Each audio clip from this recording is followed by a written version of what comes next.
هذا بيان للناس وهدى وموعظة للمتقين ولا تهنوا ولا تحزنوا وأنتم الأعلون إن كنتم مؤمنين.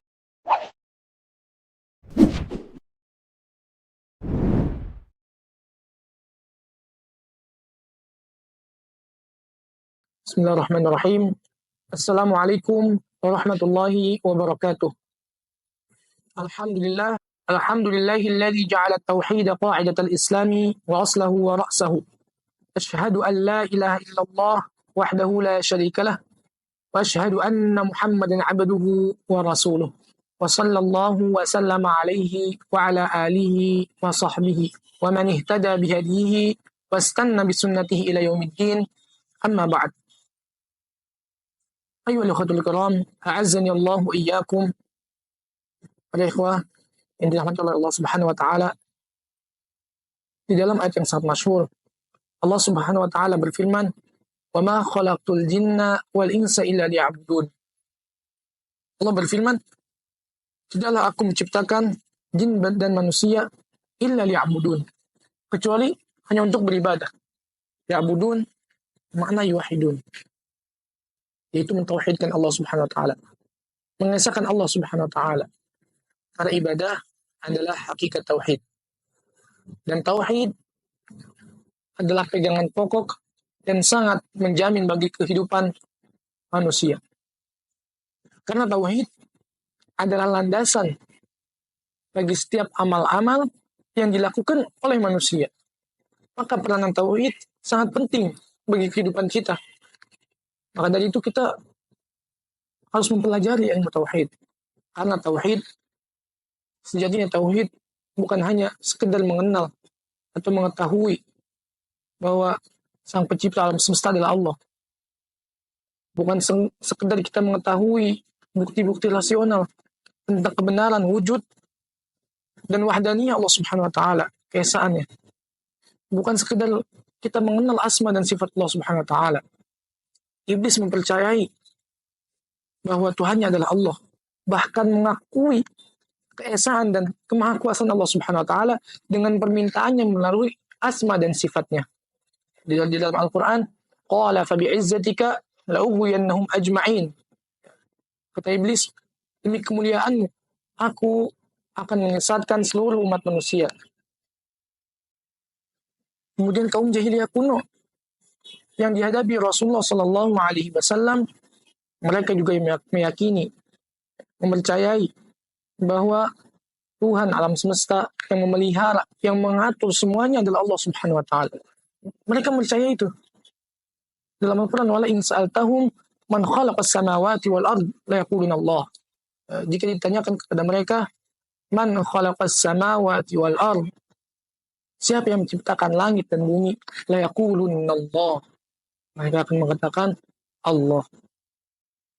Namun dengan kepercayaan, dengan keyakinan mereka terhadap itu, belumlah menjadikan mereka makhluk yang berpredikat muslim.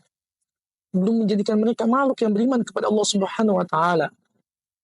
Lalu muncul pertanyaan, apa hakikat tauhid ini? Para ikhwah sekalian, tauhid adalah pemurnian ibadah kepada Allah Subhanahu wa taala, yaitu dengan menghamba hanya kepadanya secara murni dan konsekuen. Tentu dengan menaati seluruh apa yang diperintahkan oleh Allah Subhanahu wa taala dan menjauhi seluruh apa yang dilarang oleh Allah Subhanahu wa taala, dengan penuh rasa rendah diri, dengan kecintaan kepada Allah, dengan penuh rasa takut, dengan pengharapan kepada Allah Subhanahu wa taala. Maka itulah hakikat manusia diciptakan oleh Allah Subhanahu wa taala. Dan itulah mengapa dari Rasul yang pertama sampai terakhir, Nabi Muhammad SAW, diutus untuk menegakkan tauhid.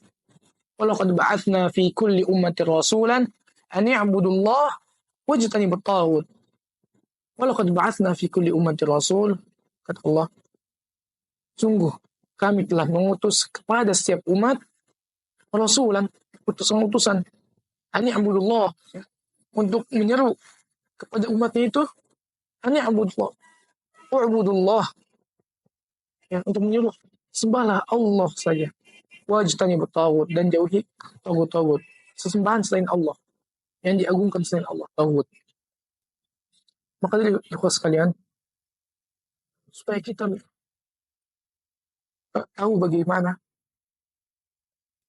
kita mengesahkan Allah Subhanahu wa taala, supaya kemudian kita tahu bagaimana cara menghamba, pada siapa kita menghamba. Maka dari itu kita harus mengetahui hak Allah yang harus dikerjakan oleh seorang hamba. Maka hadis Mu'adz bin Jabal radhiyallahu anhu menuturkan, Mu'adz bin Jabal radhiyallahu anhu, kuntu radifan Nabi sallallahu alaihi wasallam ala himar.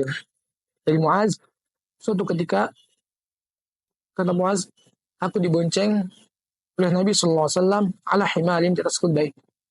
Faqala li, maka Rasulullah sallallahu alaihi wasallam berkata kepadaku, ya Mu'adz, wahai Mu'adz, atadri ma haqqullah 'alal 'ibad wa haqqul 'ibad 'ala Allah?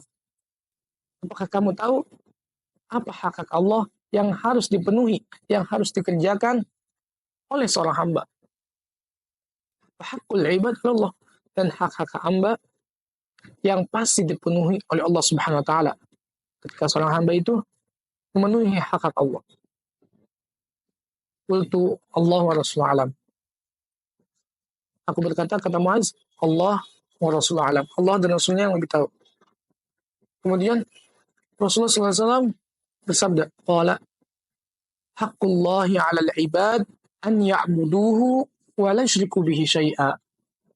Hak Allah yang harus dipenuhi oleh seorang hamba, an ya'buduhu, maka hendaknya dia beribadah kepada Allah, beribadah hanya kepada Allah saja, wa la yusyriku bihi syai'a, dan tidak menyekutukan Allah, tidak berbuat syirik kepada Allah syai'a, dengan sesuatu apapun. Wa haqqul 'ibad 'ala Allah, dan hak hamba yang pasti dipenuhi oleh Allah Subhanahu wa taala, alla yu'adziba man la yusyriku bihi syai'a. Allah tidak akan mengazab hambanya yang tidak berbuat syirik sama sekali.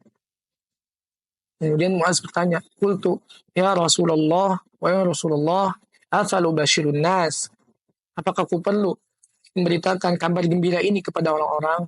Qala, Rasulullah berkata, la tubasyirhum fayattakilu. Rasulullah berkata, la tubasyirhum, jangan diberitakan kepada orang-orang kabar gembira ini, fayattakilu, sehingga nanti mereka bersikap menyandarkan diri. Ya. Maka di sini Rasulullah SAW berkata, haqqullah 'alal 'ibad, hak Allah yang harus dipenuhi oleh seorang hamba, wa haqqul 'ibad 'ala Allah, dan hak seorang hamba terhadap Allah. Tentunya di sini bukan artinya ada kewajiban bagi Allah terhadap hambanya. Tentu tidak ada yang bisa mewajibkan kepada Allah Subhanahu wa taala. Tapi kata para ulama, Allah mewajibkan kepada dirinya sendiri. Kadang Allah mengharamkan sesuatu kepada dirinya, Allah mewajibkan, seperti Allah mengharamkan kepada dirinya kezaliman. Kata Allah, ya ibadi inni haramtu dzulma ala nafsi. Wahai hamba-hambaku, aku mengharamkan kezaliman atas diriku. Kemudian Allah mewajibkan kepada dirinya di dalam Al-Quran, kataba ala nafsi rahmah. Allah mewajibkan kepada dirinya untuk rahmat kepada hamba-hambanya. Jadi tidak ada yang bisa mewajibkan kepada Allah Subhanahu wa taala. Tapi dengan karunia Allah, dengan baiknya Allah, dengan rahmatnya Allah, Allah mewajibkan dirinya kalau ada hambanya yang tidak menyekutukan Allah, yang tidak berbuat syirik kepada Allah Subhanahu wa taala, maka Allah tidak akan mengazabnya. Dan ini hakikat tauhid. Barang siapa yang bertemu dengan Allah Subhanahu wa taala dan tidak berbuat syirik sama sekali, maka Allah tidak akan mengazabnya. Kemudian dari hadis tadi, setelah diberitakan oleh Rasulullah SAW kepada Mu'adz, Mu'adz bertanya, Ya Rasulullah, afalu basyirun nas, apakah aku harus memberitakan kabar gembira ini kepada orang-orang? Qala, la tubashirun fatakilu. Maka Rasul menjawab, jangan diberitakan kepada orang-orang. Ayat takilu, sehingga nanti mereka bersikap menyadarkan diri. Di sini ada kekhawatiran Rasulullah SAW, terutama bagi para sahabat yang baru masuk Islam. Takutnya ketika diberi kabar gembira ini, maka mereka jadi malas beribadah, jadi malas beramal.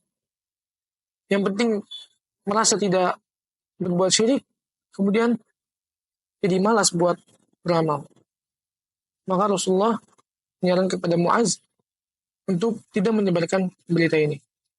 Akan tetapi di akhir ketika Muaz mau meninggal dunia, kata Imam Bukhari di dalam riwayatnya, wa akhbara biha Muaz inda mautihi ta'assuman. Ketika Muaz mengabarkan, wa akhbara biha Muaz inda mautihi ta'assuman.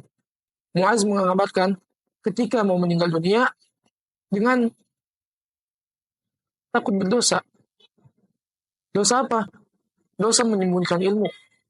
Makanya Muaz meriwayatkan hadis ini. Ta'assuman, takut berdosa. Dan berharap hadis ini sampai kepada orang-orang yang sudah faham, agar tidak ada yang salah faham dengan hadis ini, sehingga tidak beramal nantinya. Maka ikhwah sekalian yang dirahmati oleh Allah Subhanahu wa taala, hendaknya kita mentauhidkan Allah Subhanahu wa taala dengan ilmu. Itu dengan apa? Salah satunya dengan belajar ilmu agama, agar kita bisa mentauhidkan Allah Subhanahu wa taala dengan benar. Dengan ilmu, dengan kita belajar ilmu agama, kita tahu apa yang diperintahkan oleh Allah dan apa yang dilarang oleh Allah Subhanahu wa taala. Itu tidak lain dengan belajar. Dan belajar ilmu agama adalah salah satu untuk menjaga hakikat Allah Subhanahu wa taala. Maka dari itu, seseorang tahu bahwa ini amalan syirik, tahu ini amalan yang dilarang oleh Allah Subhanahu wa taala. Ikhwah sekalian, azani Allah wa iyyakum. Semoga amal-amal ibadah yang kita kerjakan diterima oleh Allah Subhanahu wa taala. Dan semoga kita bisa terhindar dari amal-amalan yang membuat batal keislaman kita.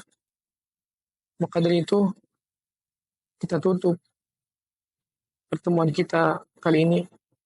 Wassallallahu ala nabiyyina Muhammad wa alihi wa sahbihi ajma'in.